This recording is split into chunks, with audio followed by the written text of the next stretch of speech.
How are trade relations between the Philippines and the UK nearly 7 months into the Marcos administration? Let's get the insights of British Chamber of Commerce Philippines Executive Director, Chris Nelson. Chris, thank you so much for joining us. Are there new investments and trade between the Philippines and UK 7 months into the new administration? Well, the interest level remains very high. Trade has increased. I'll give you one very specific example. We've seen a very significant increase in the export of British pork to the Philippines, which obviously is in relation to the food security issue. I'm pleased to say, actually, those exports from the UK are actually up over 40%.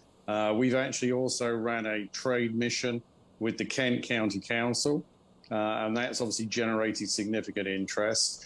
And on top of that, I think also you've seen a very high interest level. And of course, at the end of this month, in January, the economic team will be going to visit London. That's Secretary Ben Jocno and others.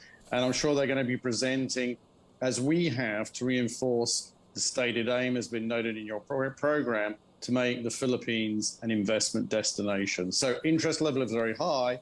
We want to carry that forward and continue to promote to companies. All right, you say levels of interest is high, but what are still some of the concerns of British companies for them to really go all out in investing and creating jobs for Filipinos? Yeah, so look, I would make a few points. So first of all, I think there were some tremendous moves in terms of legislation towards the end of the Duterte administration, particularly in concept of Foreign Investment Act, Retail Trade Act, and the Public Service Act. With regard to the last one, the Public Service Act, what we're looking there for is to see the implementing rules and regulations, which I believe have not yet been published. That's a key. Going forward, I think one of the key areas, which has been mentioned also by the Marcos administration, is a continuing need to improve in terms of doing business here, in terms of bureaucracy, and they've been making aims there. I mean, there was a move before. I'd also like to say that we're fully behind, obviously, the stated aim to invest in infrastructure and power. Right. And I think all those things will come forward. So I think to summarize it, Rico, I think the English companies are there. I think what we're looking for is, in terms of investments, is to get more clarity and to continue to open up the economy and continue to remove further, obviously, barriers to trade and investment. Yeah, because Chris, you know, compared to our Southeast Asian neighbors, the Philippines has one of the lowest foreign direct investments.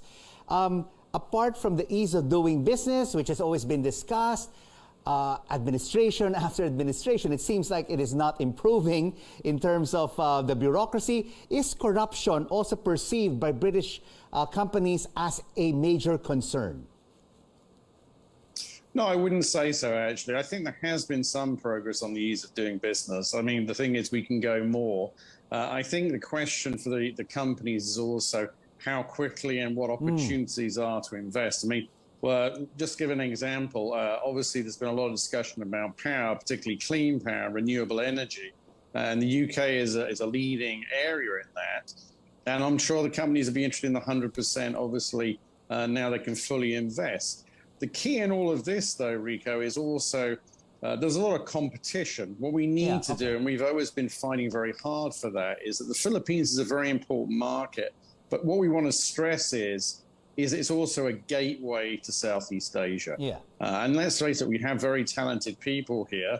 The workforce is really excellent. So I think in that respect, we can use those. And I think those opportunities will come along with the efforts of ourselves, the British Chamber, Chris, of course, the embassy led by our ambassador, Lowell Bofe-Fees. You make really fair points there. But what about corruption? Is that a concern for British investors? Honestly speaking, no, I've not had it raised to me. When I've actually dealt with companies, albeit I tend to deal with SMEs and MSMEs, their real focus is on how quickly they can set up, how quickly can they deal and set up businesses, and therefore processes is very important. I mean, I think I've had a discussion before. I think the Philippines is looking also to improve its digitalization, which I think will help in terms of process. So I can't say that's the case. I think it's more creating those opportunities, getting people to set up quickly and to do business here. All right. The president is now in Davos, Switzerland. This is his 8th overseas trip in less than 7 months in office. Is the UK on his itinerary going forward? Has Prime Minister Rishi Sunak invited him? Look, I would sincerely hope so. Obviously, if it was in my hands, I would very much welcome to see President Marcos visit the UK. And obviously, his economic team is going there. And I'm sure that our Prime Minister would obviously give it some good consideration. The question, of course, is there's a lot of other things, as you know, going on in the UK. There's a lot of issues, a lot of domestic issues. But I think what's important here is that the Philippines is very high on the radar of the UK. This is the 77th year of relations between the two companies. Is at a very strong high.